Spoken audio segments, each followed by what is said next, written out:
கடந்த ஆட்சிகளில் பொதுப்பணித்துறை, நெடுஞ்சாலைத்துறைகளில் பல்வேறு ஊழல்கள் நடந்துள்ளதாக குற்றம் சாட்டியுள்ள அமைச்சர் ஆதவ் அர்ஜுனா, பணத்தை இழந்தவர்கள் நேரடியாக புகார் அளிக்கலாம் என தெரிவித்துள்ளார். இது குறித்தான கூடுதல் தகவல்களை நமது செய்தியாளர் நந்தினி வழங்கிட கேட்கலாம். நந்தினி, உங்க விரிவான தகவல்.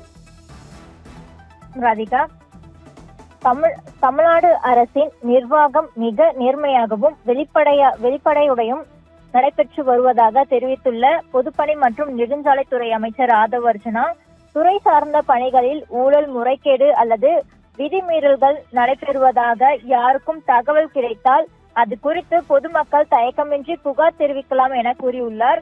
குறிப்பாக இது தொடர்பாக வெளியிட்டுள்ள அறிக்கையில், பொதுப்பணி மற்றும் நெடுஞ்சாலைத்துறையின் ஒப்பந்ததாரர்கள் அணுகி அதிகாரிகளை அல்லது அலுவலகங்களின் குடும்பங்கள் சார்ந்தவர்கள் ஏதேனும் புகார்கள் தெரிவிக்க விரும்பினால், எந்தவித முறைகேடுகள் நடந்தாலும் அவற்றை உடனடியாக தெரிவிக்க வேண்டும் என வலியுறுத்தியுள்ளார்கள். இது போன்ற புகார்கள் வந்தால் புகாரில் தொடர்புடையவர்கள் பணம் கேட்டிருந்தாலோ அல்லது பெற்றிருந்தாலோ அவர்கள் மீது லஞ்ச ஒழிப்புத்துறையின் மூலம் சட்டப்படி நடவடிக்கை எடுக்கப்படும் என்றும் அமைச்சர் தெரிவித்துள்ளார்.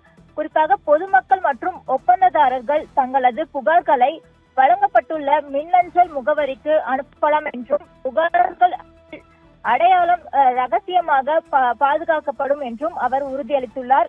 மேலும் பெறப்படும் புகார்கள் விரைந்து பரிசீலிக்கப்பட்டு உண்மைத்தன்மை உறுதி செய்யப்பட்டால் சம்பந்தப்பட்ட அதிகாரிகள் மீது உரிய ஒழுங்கு மற்றும் சட்ட நடவடிக்கைகள் மேற்கொள்ளப்படும் என்றும் அமைச்சர் ஆதவ் அர்ஜுனா தனது அறிக்கையில் தெரிவித்துள்ளார்.